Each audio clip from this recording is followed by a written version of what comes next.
Hello, everyone. This is Matt and Jeff Hardy, and you are listening to Counted Out.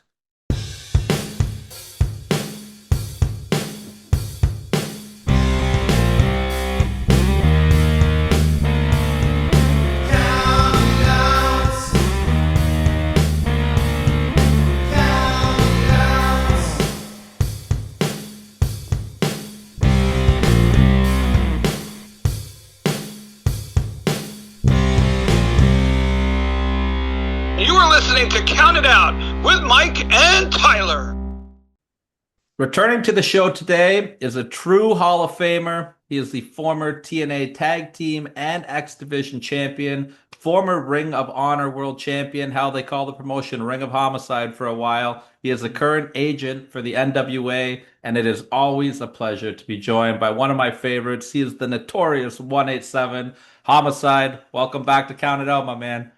Oh, thank you so much for having me again. Thank you so much. Yeah, third time, man. This is your third time on Count It Out. You're almost you're almost in the record. We got a couple people that have hit four, so we got to keep you coming back, man. We got to set you the record. Yeah, but hopefully I come, return, so give you an update. But I'm just happy to be here. Yeah, it's so happy. We're so happy to see you. You know, the last time you came on the show, we were talking about a lot of stuff here, and I want to get into your health in a minute. But before we do that, I want to start talking about the NWA again, man, because the NWA is still doing well, still on fire. They've had a big year this year, and how are you enjoying your work? Being an agent over for the NWA right now. Well, I love it. I mean, I've been there 6 years since 2019. It's a blessing that Billy Corgan sent me back to the company. I thought I was done after the COVID years. I thought I was done. At first, I didn't like it because I had no clue what I was doing. But I had a Hall of Famer, Earl Hammond, told me, you know, you get older, wiser, smarter, be a coach, you'll be okay. And I took the job, and I loved it. Is something right now I deserve to be behind the scenes, and I like teaching people, especially people who need tips. But I'm thinking is that I've been here for 6 years. It's been good. We got speed bumps with the company, but that's every company. Mhm. But as right now, man, I'm happy to be there, part of the team, and I'm very vocal. Meaning, like, if somebody does bad, I'm gonna tell them, "But you suck. I don't know why you're here." I tell them the truth, and I get you can't say that. They laughing, but I'm a worker, and I need the honest opinion about somebody telling me I'm doing bad or good, so I'm giving it back. If you do good or bad, I'm gonna tell you. And but I'm happy. I'm happy to be there. Yeah, I mean, you're a huge asset to have for that company, and there's so many like young up and comers and the mixture of some veterans in there as well. Who are some people that you've really enjoyed working with so far? I know you're a big fan of Kenzie Page. Yeah, We see people like Haley J in the company. yeah. Who are some of the names that you have really enjoyed working with so far? Terry Martin. He's a true future legend. Alex Taylor. Through Billy Cyrus. Man, this kid got a bright future. When we talk about heavyweights, he's a true heavyweight. He got a bright future, and I'm hoping that he gets going. Um, you got a bunch of new guys. The Lost, they're doing good. Each man. Of course, the Page sisters. When you talk about both, but they're doing good. It's so many guys that I'm looking for the future, but Kerry Moore, actually, matter of fact, the crew, the 7-6, to me, they remind me the Freebirds. I'm a big fan of Freebirds, so it's a little twist they're doing. But yeah, through Billy, Alex Taylor, Kerry Moore, those three guys that people need to watch out. What's it like working with Billy now that you're an agent? Because I know before as a talent, it's probably a totally different relationship. How hands-on are you with Billy towards the day? He's a great guy, amazing person, very humble. I'm embarrassed. I had no clue about he was a rock star. I had no clue about Smashing Pumpkins. Dude, I'm into Wu-Tang, Nas, Amadi. I love Slayer, but that's a different type of music. So I did my research. I'm like, oh my God, I got a rock and star as a boss. But Billy Connolly is an amazing person, you know. I had so many. I got his back. Any problem I got with him, he got a problem with me. He's an amazing dude.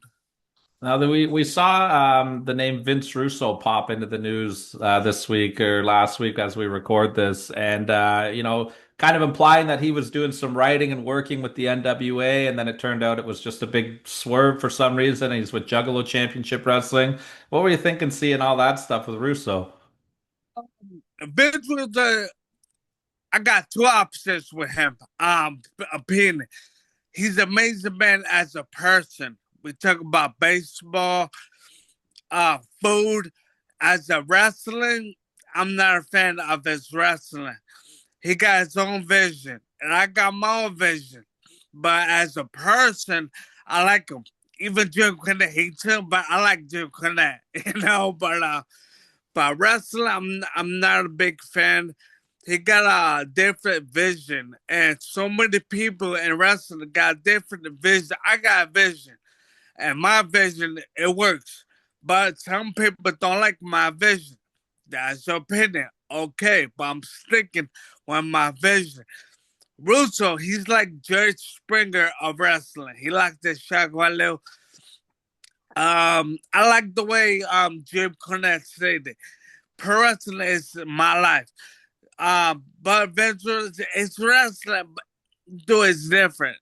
Wrestling is my life too. I take it very passionate, very personal. But like I said, as a person, great guy. Mhm. But I'm not cool with wrestling vision. Yeah, it seemed kind of weird that he picked the NWA to say that about too. It was kind of a weird little thing that happened there. I'm sure you were pretty surprised to hear that come out of his mouth as well. No, I was never surprised. I'm a team guy. If he joins the company, okay. No. Um, but yeah, but it was weird. He made a joke about it, and the joke became something that wasn't true. They want to joke. Hey, good luck, Vince. Do you think? You know, I want everybody to make some money. Mm. I hope he.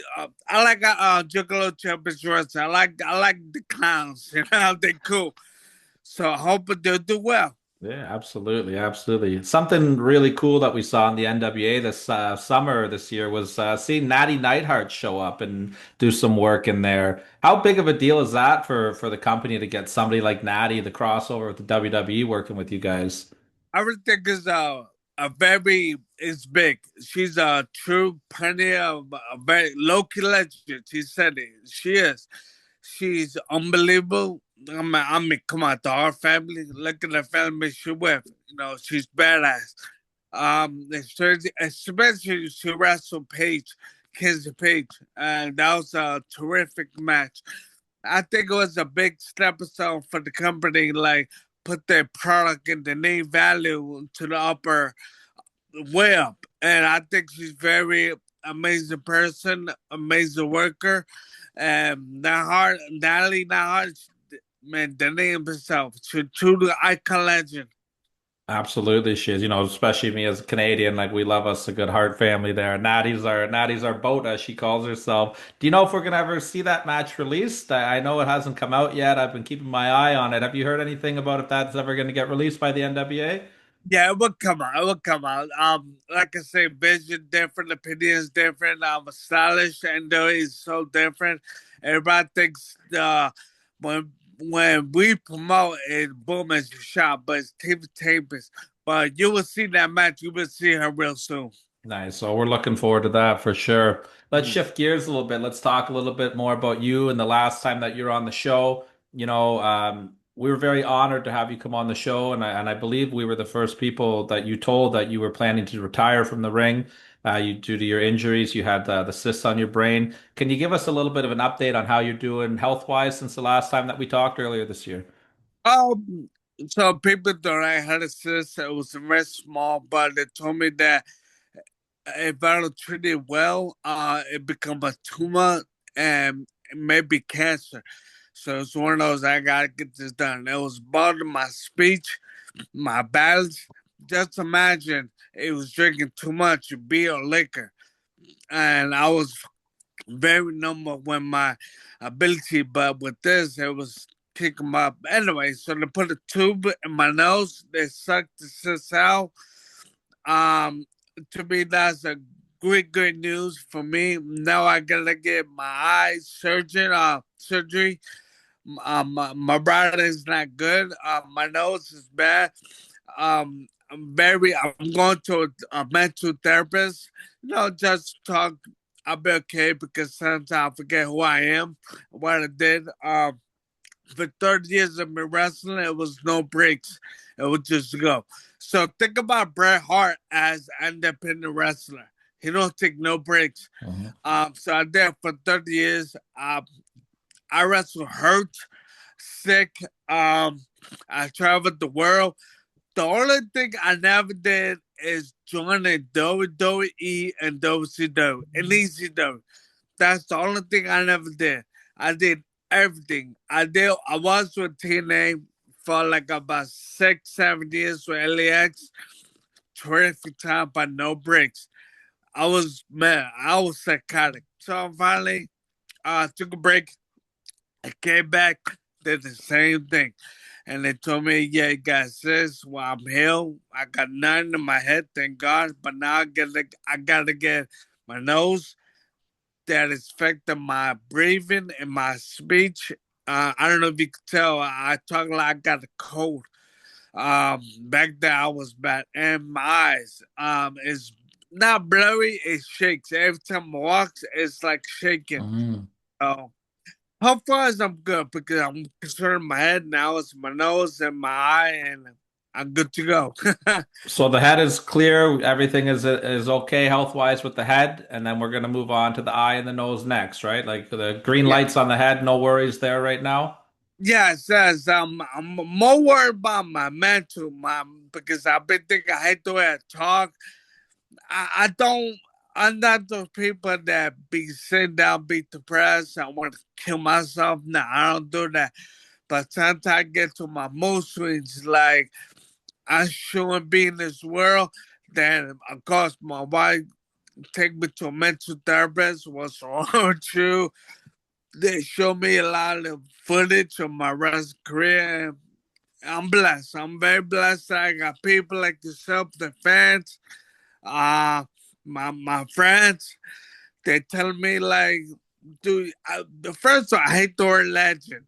I'm very appreciative and thankful, but I feel I'm humble, so I never did nothing. Then they tell me, you're crazy. You did so many things. That's why they call you that. But I'm very humble. It's a blessing, it is what it is. I'm gonna use the word too. I think you are a legend, Homicide. I really do. And case in point, this is our third interview, and I still have a whole list of questions about your career that we haven't talked about yet in 2 hours of talking in the past. And I could Yeah, probably make another 3 or 4 hours worth of questions to talk to you about, man. So you've yeah. done a lot, man. Take your flowers, my man. You definitely have earned them for sure. Um, I'd like to know too, like how much did it mean for you to see all the love and support after our last interview come out? You know, so many people reach out to you. We saw all the major wrestling companies do stuff for you. What was that like for you to see all that support for you? I'm not gonna lie, I was crying like a little baby. I couldn't believe I was so in shock. WWE sent me a couple of things. I got a Twitter. I think I'm the only person as well that don't get a Twitter, but it sent me a message like Cameron Owens, sent me Fatu. Then we went to Only Wrestling and people sent me stuff. Eddie Kingston was one of my guys. He produced a show that was like 3 7 hours with my Ring of Honor footage. Teenage sent me something. I was very humble. Man, I'm lost for words. Like, I can't believe the support, the love. I got people tuning me. I couldn't be. I'm still in shock. This happened 7, 8 months ago, and I'm still like amazed about it. Yeah. Yeah, man. And like all the heavyweights were sending you messages, man. Like you said, Kevin Owens, CM Punk, Samoa Joe. I know like we collaborated on a couple videos on Instagram from our last interview, and just seeing all the comments come in, it was overwhelming for me to see. I was like very, very proud and so happy for you to get all that ignition. And like you said, TNA and AEW both put out hour-long videos of your career. Like that just must have meant the world for you to see all that. It did, man. I mean, people love Christmas. That was my gift. Um, I was very speechless. I sitting there like, wow, I can't believe this. And kind words like incredible. Like I said, I'm still in shock. This happened months ago. Was there anything that like really surprised you, or anybody like that you hadn't heard from in a while that reached out that surprised you that you were happy to hear from, or just everything was just cool? It's just everything. Like the one thing I always say about people, CM Punk is one of them. I love that dude. The guy went to OVW, got signed, ECW, WWE, left. All the wrestling came back to WWE, but he still remembers me. He still calls me, still texts me, and that it's just incredible because one of my fears is never forget where he came from. He never did. A lot of Mhm. people say negative stuff, and I hate that. He's my boy, and I love him. Same thing with Samoa Joe. I love him. He did his thing. I still call him guys that I felt they. Why you calling me? I'm like a nobody to you, and they be like, "You kidding me?" Like some of them say, "Dude, you maybe like I gotta call you," and I was very humble and blessed about it. Um, like as Kevin Owens, he did a text. He even texted me and show me love. Like I love Kevin. I hope he does well with next surgery. Come back stronger. Get that title. Same thing with Jacob too. Nobody knows with him, our friends back in the days when he got signed. I sent him a congrats. I'm happy for you. He's doing good. He's doing Mhm. well, and I hope the Bloodline character does well. There's so many names, man. Like Eddie Kingston, like Mike Santana Ortiz. So many guys that I can't think of nobody that be like that's the one person. Everyone, and dude, I'm very humble. I was so happy to see that for you. Let's talk about your actual retirement match itself. We saw the tag team match. You teamed up with Bull James against Alpha Jr. and Mike Santana. Was that kind of the plan that you wanted? Was there ever any other opponents that may have been talked about? Was there any discussion with anybody else? The original plan is supposed to be me and Loki, Mm. and the original I became one of my best buddies. Now, wanted to give me a calculator, I leave Sunset, but he's going through a personal issue. I couldn't do it, and I said out of nowhere, like Bull James, he would follow wrestling. I loved him for years because he always believed in me, and that's one thing that I'm very upgrade. If you believe in me, like I'm best friends with you. Like he gave me a promotion. I was the ace, so I was gonna help him make the promotion bigger. Then we got Hoffa Junior. Man, I love too much. It's a funny story that I did his show in Pennsylvania, and his father, Hoffa Senior, was the first major Hall of Fame name that booked me. And I wrestled one of the guys, and just I kicked his butt. He loved it. And he's like, yo, small dude, but I like the way you work. Yeah, my trainer Benny Fernandez, so I need you to do good. I loved it. And he overturned me with major love. One day he was like, I need to see you. I'm like, I'm going to see you real soon. Next day he passed away. that was so heartbreaking for me. So I had this guilt, this thing in my heart that I need to see him, but he left. He went to the pearly gates. So I did Hoffa Jr. show, and Casey Navarro was another great guy. Gave me the microphone. Dude, I hate microphones. I hate doing speeches. It was a mad ass show in PA. I did a speech and I got choked up. The reason why because it was the closure I need for Hoffa Jr. And I was so happy to be there to give my speech. And man, Junior, I love Junior. I love him. So he's one of my guys that I need to have a last match with him. And also with Mike Santana. He's like my kid in wrestling. And dude, Santana, he's an ace now for TNA wrestling. So when we did the match, it didn't hit me yet, but 2 days it hit me. Like it really did. So I'm happy to have a match with Bill James, with Santana and Hoffa in Brooklyn. It's a blast. That was good. Absolutely. I know I saw a couple people kind of shout out that they wanted to see Steve Corino involved with your last match, since you guys had such a great rivalry. I mean, I think that would have been pretty cool to see too in some capacity. Yeah, but some people got personal things. One of them was Carino, but he works for WWE as a coach, and I did ask for mention, and it didn't work out. Oh, really, eh? Yeah, it was one of those like I wanted Carino because first it was low key, could happen, then Carino. It could happen. I dropped some names and I say, let's do the tag match. Santana Hoffa against me and Bud James. Yeah, that worked out perfect too. And how special was it for you when you saw Manny Fernandez show up after the match? So I was in shock. First of all, he drove from Paso, Texas, Wow. to Brooklyn. Man, I was so happy to be there. Of course, he did a little shoot. I was laughing about it, but it was so cool to be there. Especially he drove.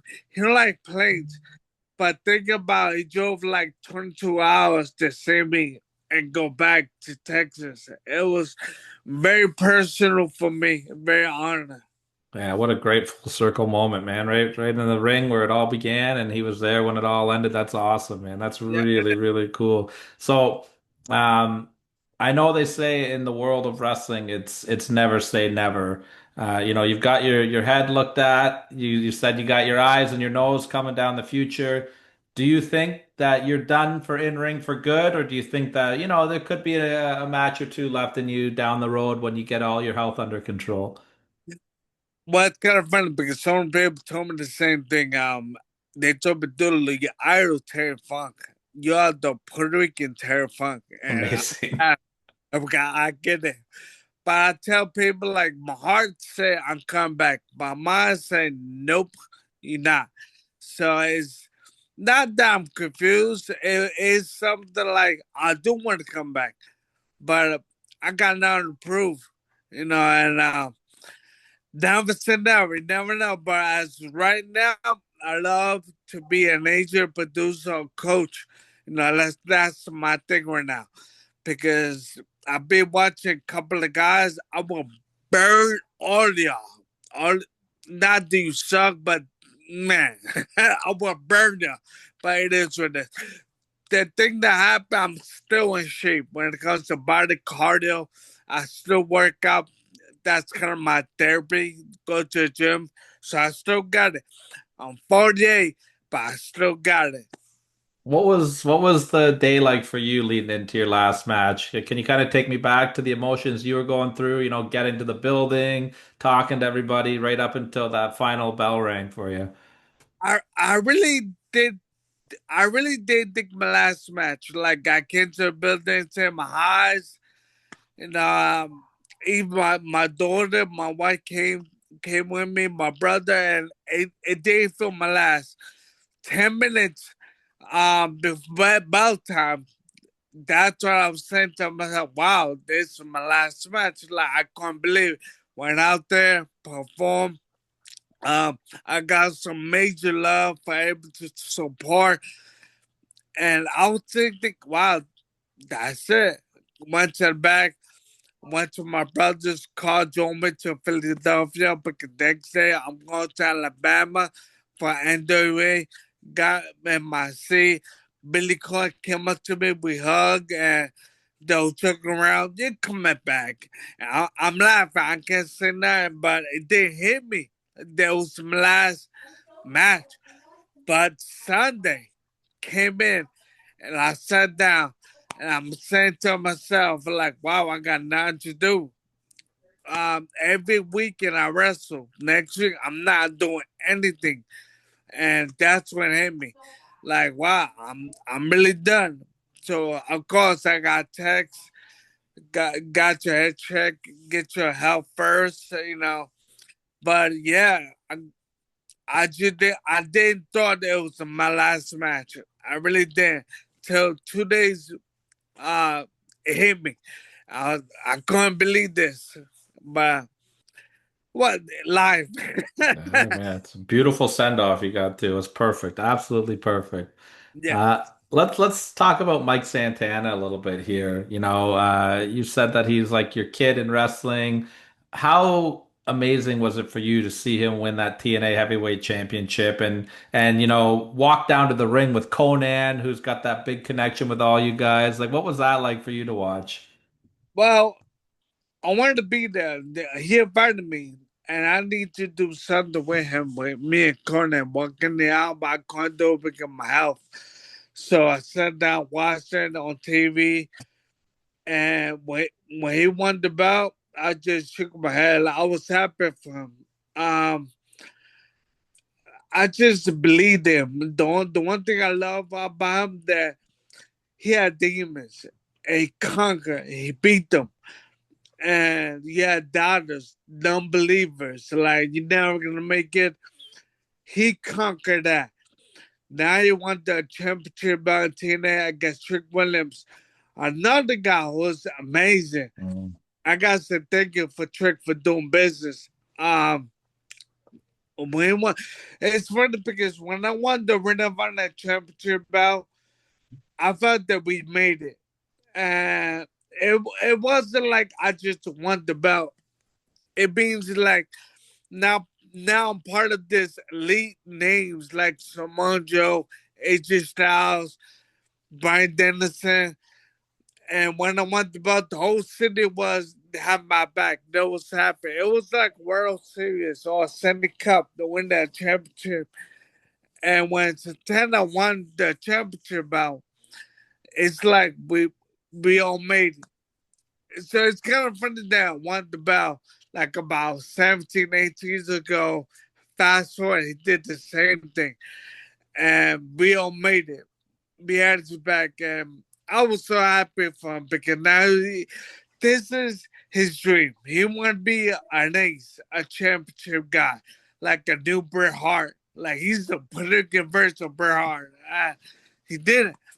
Now he got to be a fighting champion and defend about best the best. So that's when the real stress comes out.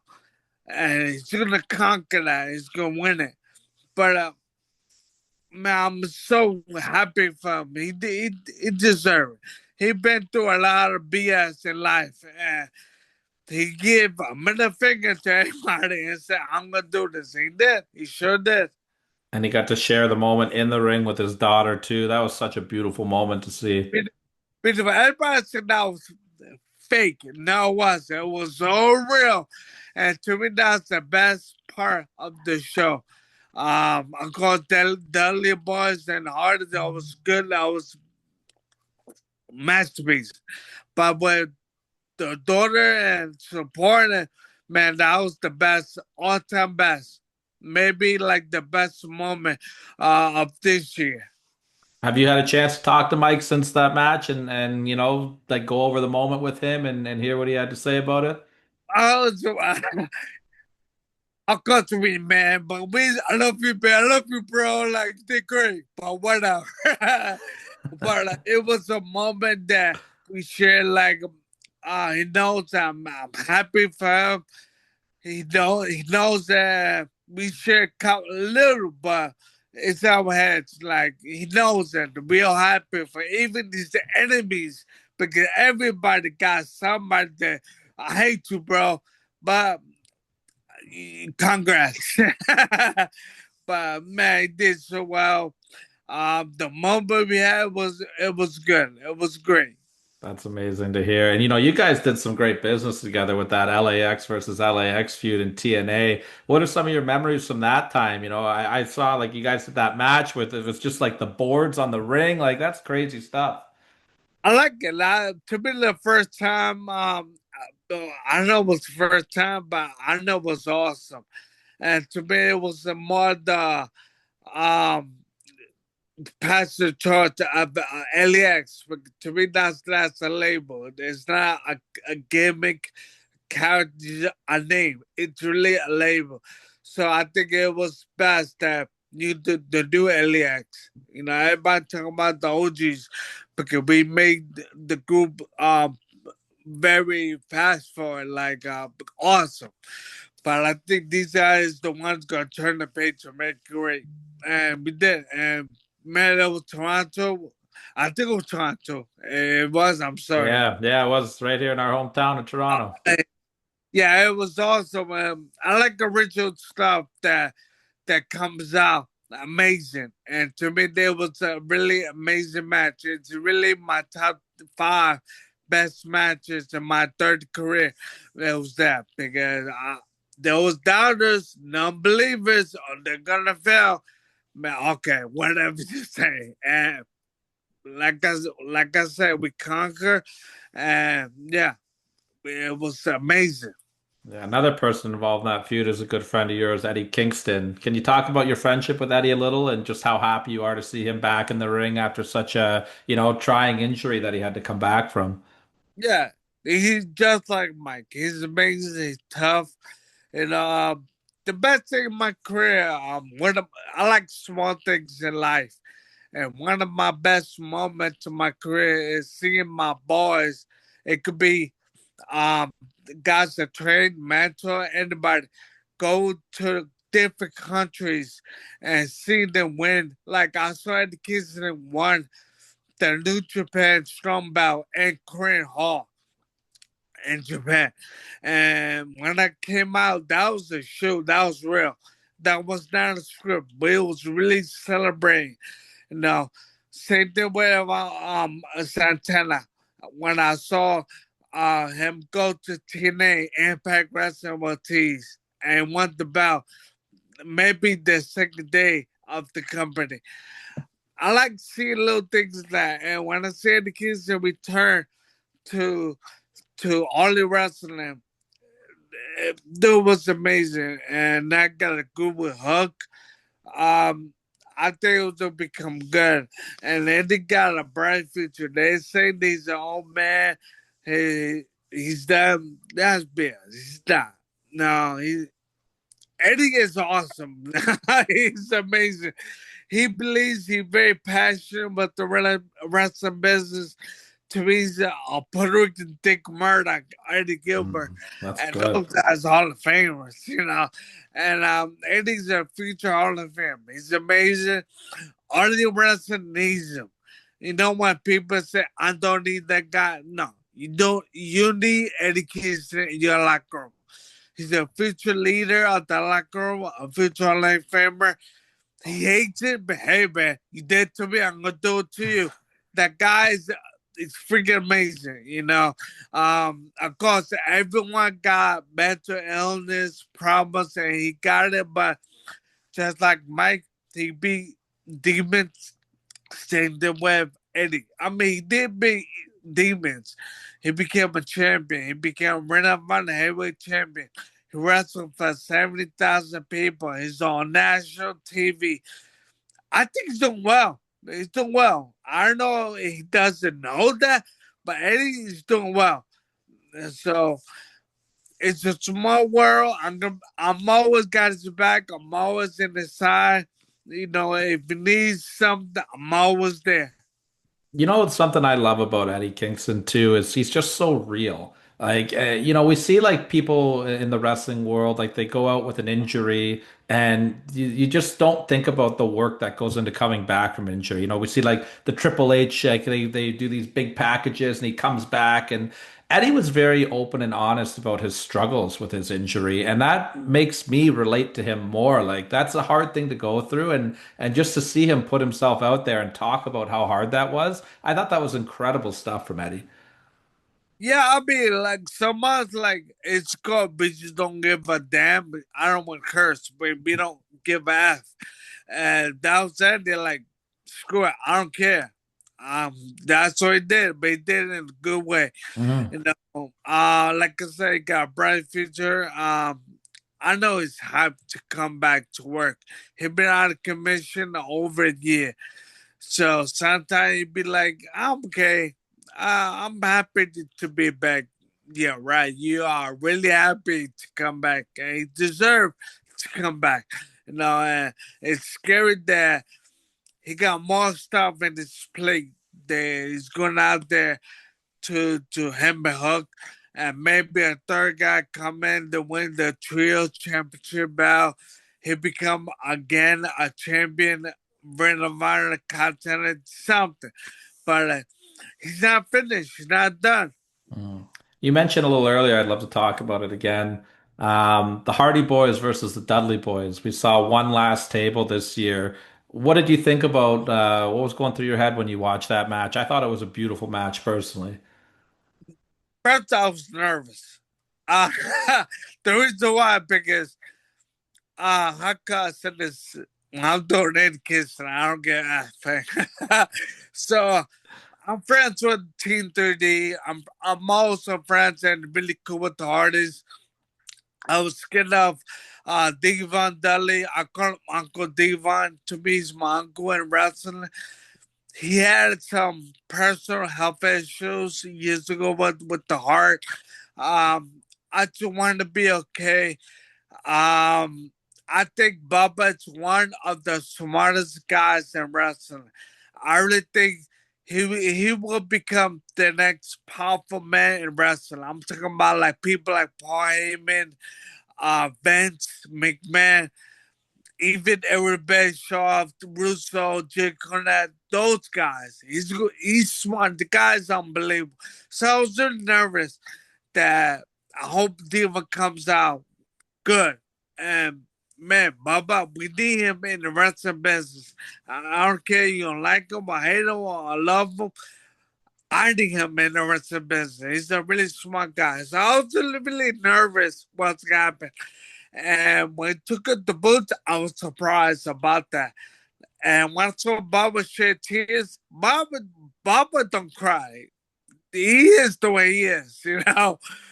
When I see that, I'm like, wow, it's really over.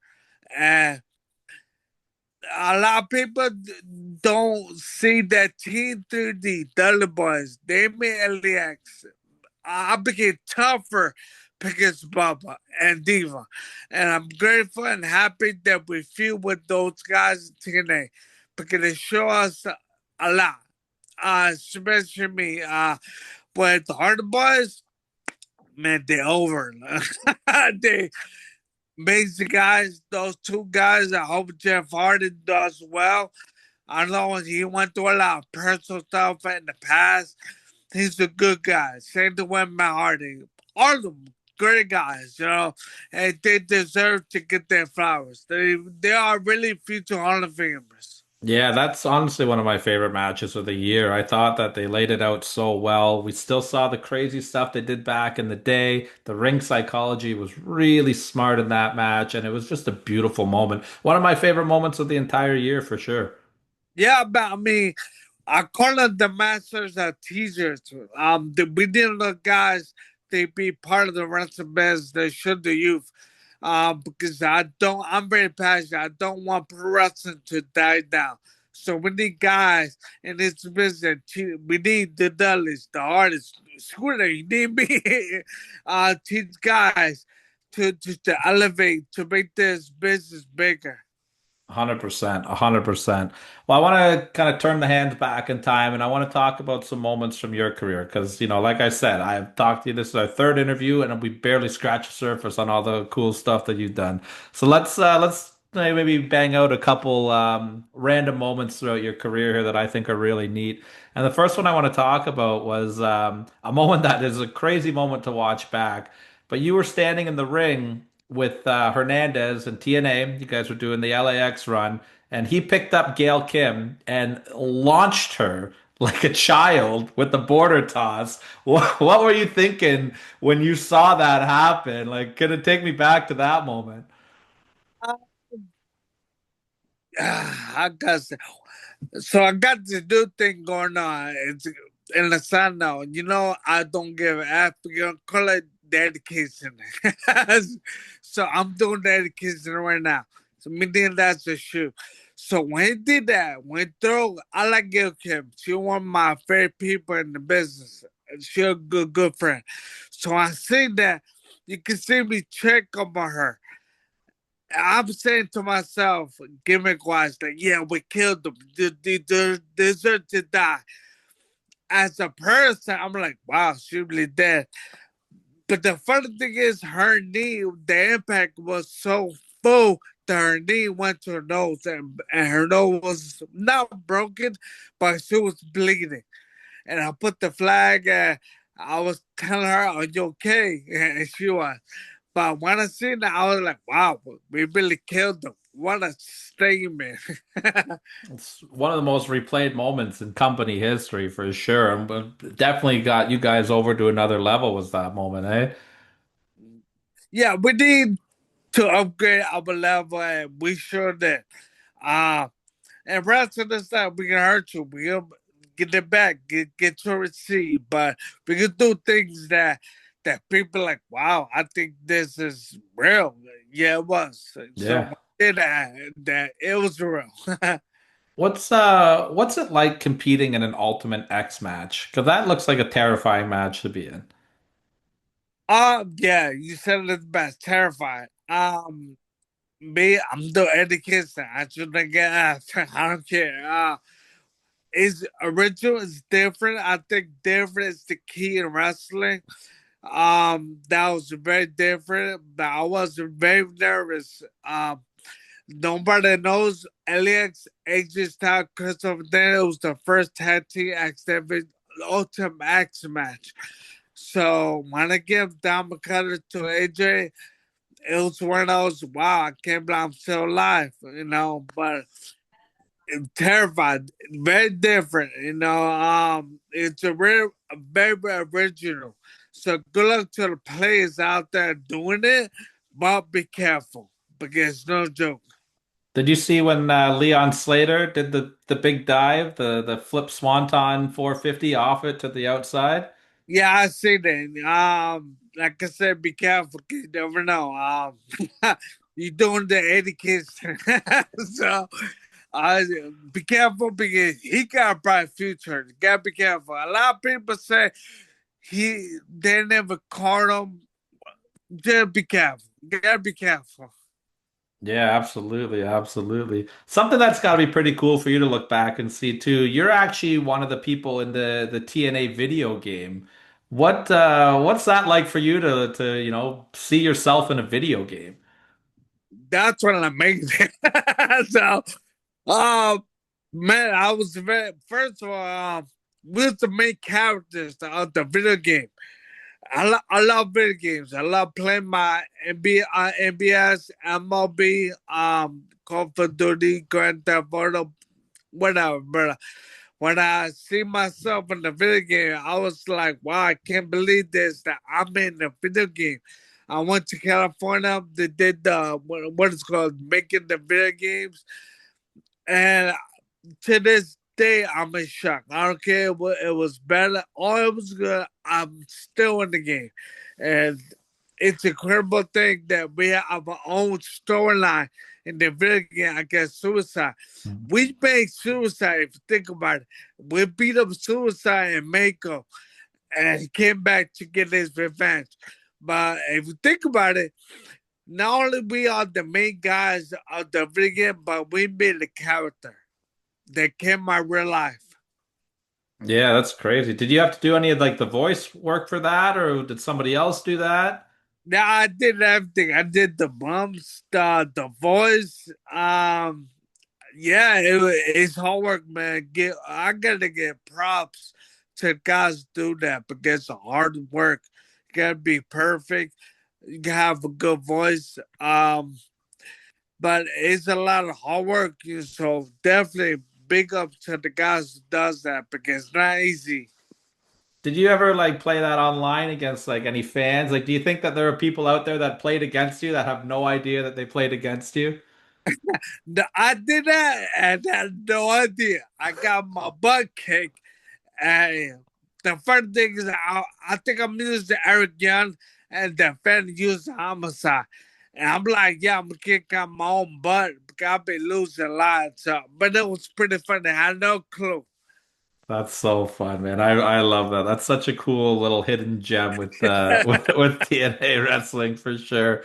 Let me skip ahead here. I'd love to talk about a cool moment from the very early days of Ring of Honor. And it's one I can't believe that we haven't talked about yet. You got to team with Abdullah the Butcher. Yeah. Like as a massive wrestling fan that you are, and I know you're a big fan of that Crockett era and the territory days. What was your first reaction when you were told, "Hey, we're bringing Abdullah in, and you're going to team with them"? I thought it was a joke. I thought it was ribbon and he came to the locker room and looked at me up and down like this and Homicide. And the guy Gabe was a booker. He was like, yeah, just don't sleep on him. But yeah, we teamed up. I couldn't believe that I was teaming up with Abby. And sure, nobody doesn't know that it's exclusive. Matter of fact, if you find the footage, you can see it. But Abdullah gave me his fork, and I took it. It became my trademark. So to me, it's like you're bringing me a torch, like send me something. And the promoters like you have to keep using the fork. We didn't call it the ghetto fork. I don't know why, but hey, screw it.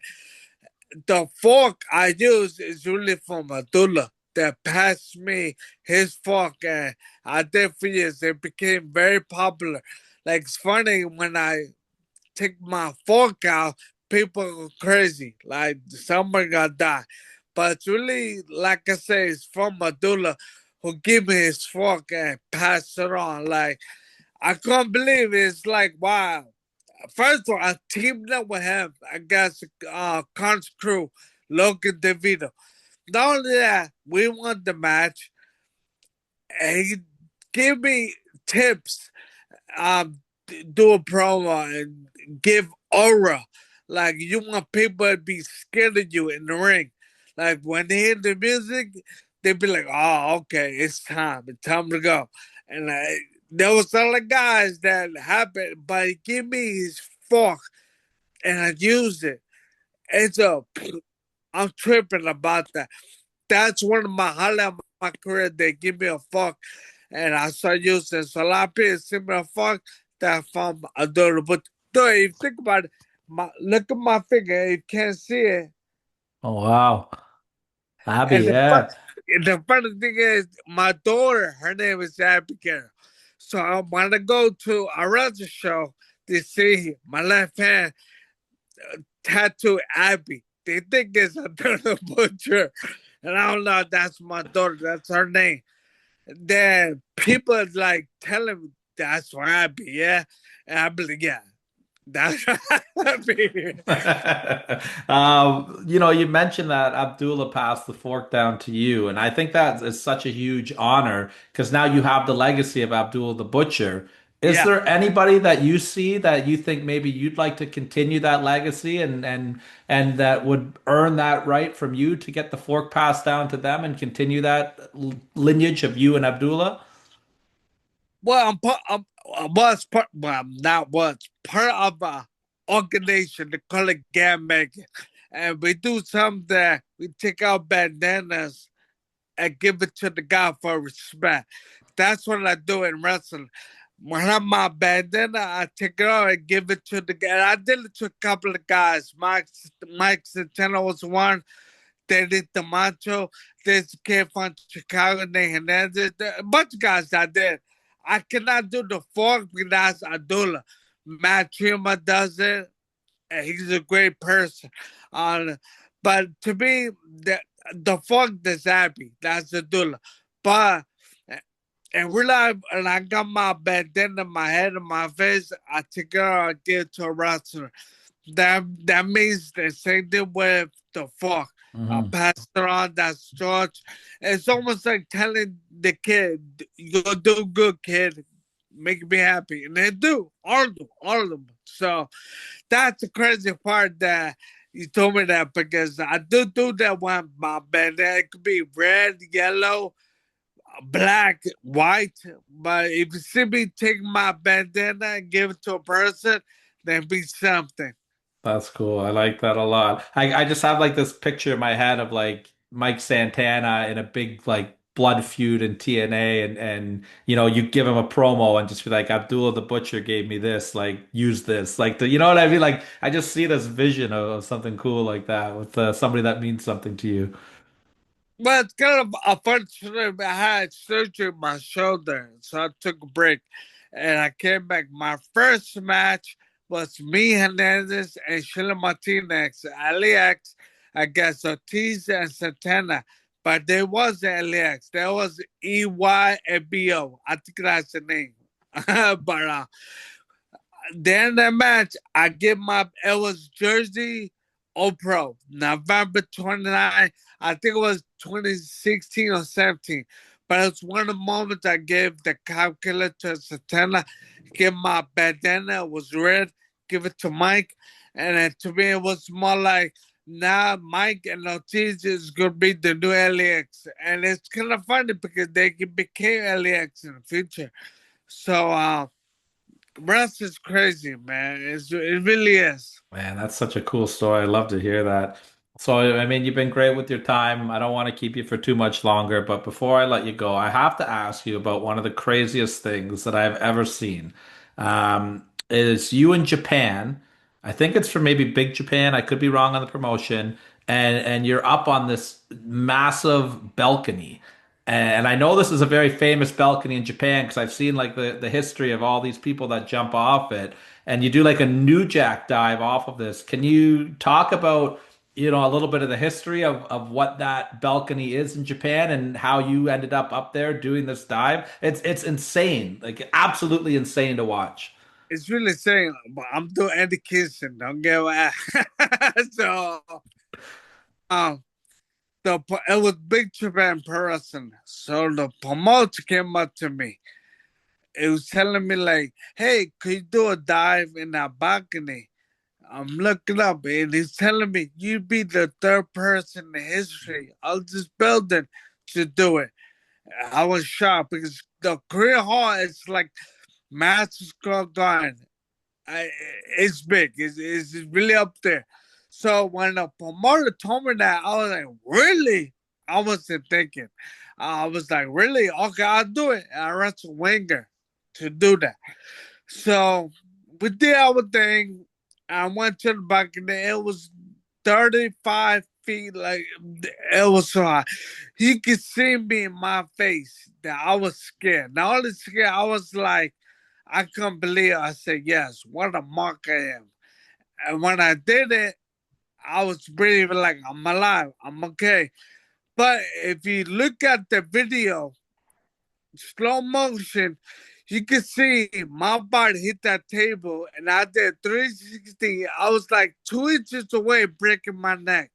It was a very bad moment. And those tables don't break. It's not the Americans, Canadian tables.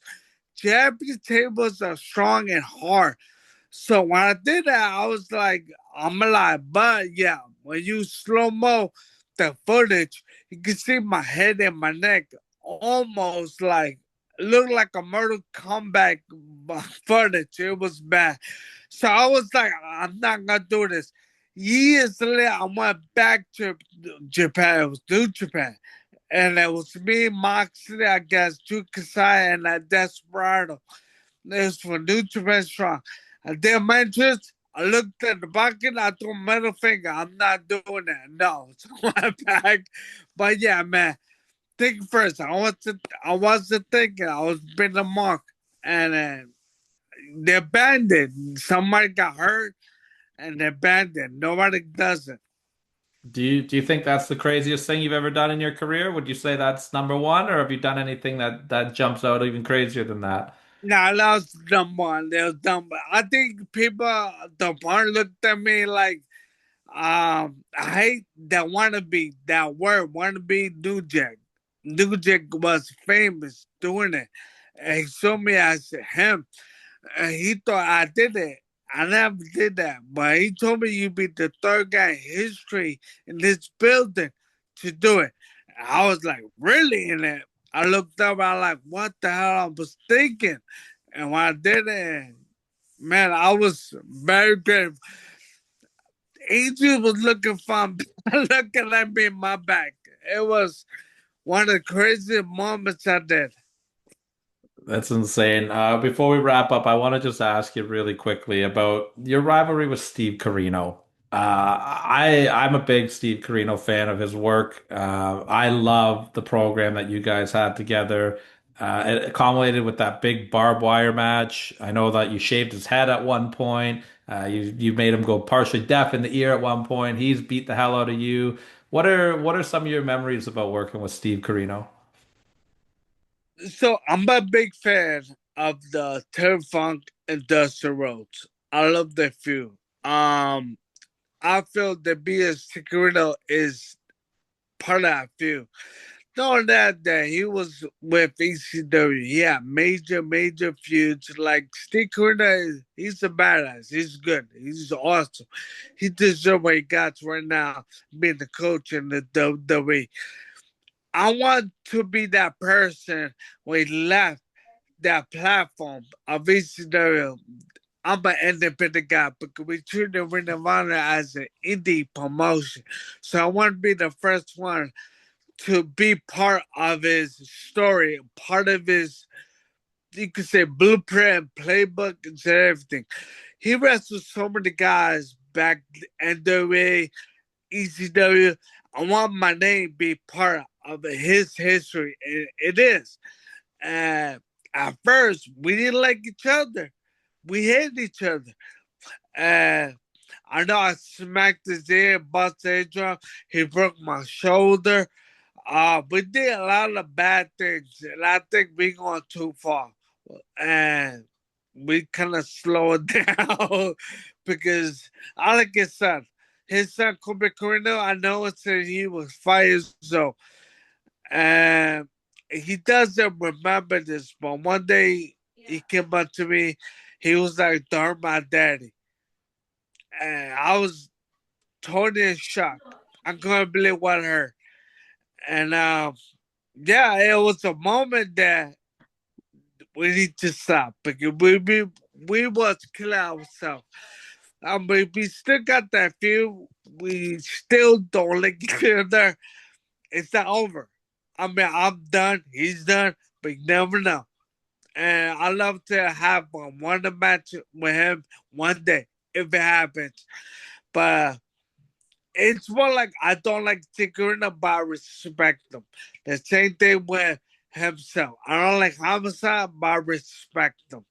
We got that thing going on. So Absolutely. it's kind of weird because I love little thing. It's just natural feeling to have with him. But I want to be part of his playbook. I want my name to be part of his stamp, and I am. Absolutely. The last two questions I'll ask you really quick here. What do you think you've been known to have some incredible technical matches in your career. You've also been known to have a lot of hardcore wars in your career. What do you think the most violent match you've ever been a part of is? Battle matches, my God. Ball wire match with Carino. I had a match with Steve Carino. Excuse me, Neck Butcher. And Ravana went through the chairs in the ring. Neck Butcher He's a madman. He, um, had a match also with Colt Cabana in Chicago. It was violent. The reason why, because they threw chairs in the ring, and one of them hit my eye. It had stitches, like about 45 stitches. Sammy Cunningham in Chicago Independent was Sammy Cunningham and the Christ Brothers. That was violent. The reason why, because I got knocked out and I wrestled 20 minutes with open stitches to my head. But the one thing I truly believe the violent match was Corino, because people said they shaved barbed wire. That was so real. Like, I've been joking around about Corino. He had trunks, a wrestling trunk. And I said, he's a crazy white boy. That's why, like, he had no shirt. I had a fly suit, looked like Michael Myers. I don't want to get cut up because it was real. It was real barbed wire. But I think one of them, when I can say that me, Sicarino, as a barbed wire match, to me, it was fun. I had so many, but that was one match that I was thinking, because the one thing I always think is my eyes, I don't want barbed wire, but I do the education. I don't give a F. I just go. Go with the flow. But that was, yeah, it was there. Yeah, you mentioned Colt Cabana. Were you surprised at how well you and Cabana's feud got over in Ring of Honor? Because you guys are so different, and we Yeah. saw coat hangers, Drano, like that was a crazy feud, and you brought a side out of Colt Cabana that we've never really seen before that or after that. I think it's one of my favorite moments with that, because to me I'm more natural. I told him he maybe forgot me and Judas Long. We said in 6 months I'm gonna kick your butt. And man, we destroyed them. But he got payback. It was a side that I want Cabana to come out. I want darker side of Cabana. He did. He was all about. I call him the evil John Riddler, because he always joke around, make people laugh.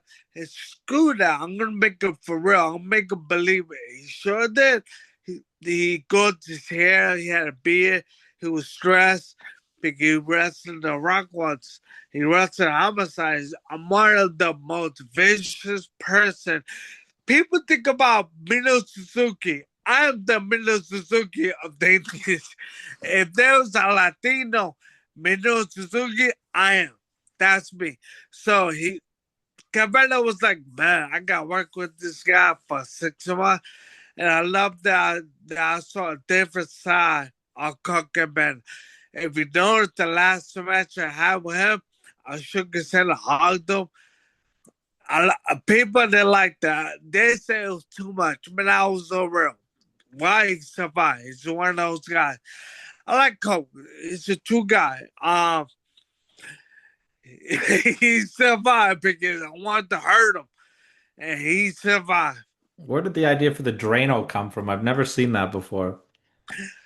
I like to be different, and I live in Brooklyn Hood. Me and Julius. One day we went to like a Home Depot, and I was doing them. And me and Jake and Julius, we was like, imagine we put somebody that was intent to murder. But I think about wrestling. Imagine we put some guy on the throne. Hey, let's do it to Cabana. I never thought about it. I was stupid. And if you look at the match, we not only we did it, but he threw up the poison of the Drano. And it was the one time we never could do it, because that's really a tender. People talk about that spot of seen it with Moxley and With Darby? yeah, with the fish tank. And to me, I was laughing. I was like, well, that's attempt to murder was doing. I can't believe no one talking about that. That I thought about myself. Yeah, mine is homicide. That means murder. Yeah, but we almost killed the guy with Drano. And I'm like, yeah, people need to shut up. Yeah, that fish tank spot, that's just a Tuesday for you. Yeah, that's cute. Whatever. Yeah, that's a warm up for you. Okay, last question I'll ask you here. Terry Funk. He's your favorite wrestler. What is it about Terry Funk that you love the most? Did you ever get to do work with Terry? What are some of your memories of being around Terry? Let's end up talking about some Funkster because I love Terry Funk too. Terry Funk. So I want to take his style and his psychiatry and bring it to New York, and that's what they. He was the Texan. I love Texas wrestling. And I took his style and that image, that psychiatry, and bring it to New York, and I did. And I love him. He's a teacher. I'm a teacher. He's a badass. I'm a badass. He did what he did. I'm doing it. Just picture two different worlds. I'm from New York City. He's from Texas. I wrestled him very long time ago in 2002, I think it is. I was nervous. Not only I was coming back from Japan, I was running late to have a match with him, and I was so scared. I was nervous because I was wrestling one of my idols. And mind you, when you're nervous, you mess up. It was the other way around. I think I beat him up in the match. So when I wrestled him the next day, he wrestled one of my guys named Lola Louis the next day. And he told Louis, like, yeah, son, in the house, I kicked my butt. He's joking around. He's telling people, like, that little Mexican, I'm Puerto Rican, but he said, that little Mexican kicked my butt. And I'm like, well, I can't believe how terrifying my butt burns me saying that. So one day, one of my friends, it was a couple, uh, they did a joke. They called them, and I put them on Instagram. They called them, and I looked at the phone and said Terry Funk. And I was like, get out of there. I was so surprised. When I was talking to Terry Funk, he yelled at me. He said, why are you not in Japan making money? You are so good doing this. Like, you need to go to Japan and make money. And I'm like, I cannot believe Terry Funk is yelling at me. This is so cool. Like, people like say things that I can't believe Terry Funk is yelling at you should do something. Yeah, I'm monking out. I can't, but the way he was yelling at me, it was more like a wake call. Like, dude, you're so good. Do something. Dude, to this day, I still can't believe that one of my idols yelled at me in the telephone, telling me, like, you need to be better. I'm still in shock. I'm very grateful. Amanda grew up watching. Everybody's watching Hawk and Man. No, I was watching Terry Funk. People say, like, you're doing Terry Funk. You're going to do a return. Like, you retire so many times, like Terry Funk. You're going to do it. But I'm very grateful Terry yelled at me loud. It was, man, incredible. I'm still in shock about that. Man, that's so crazy. So, like, just to take a step back, you got yelled at by Terry Funk, your favorite wrestler of all time, to go to Japan and be better. And then Abdul the Butcher gave you your fork. And you hate to be called a legend, but you're a legend, my friend. That's it. I'm putting it's decided. You are officially a legend just for those two stories alone. Yeah, yeah. Look, I'm very humble. God bless you, everybody who give me kind words because, man, I messed up. I had finally a cyst come out and I need eyes, nose, got a picture of my neck. I've been watching all my friends and national TV, independence. I should be there. I mean, I'm still in the game, but I should be there, you know. And people are saying things like, man, that's so cool. And I thank you for everybody.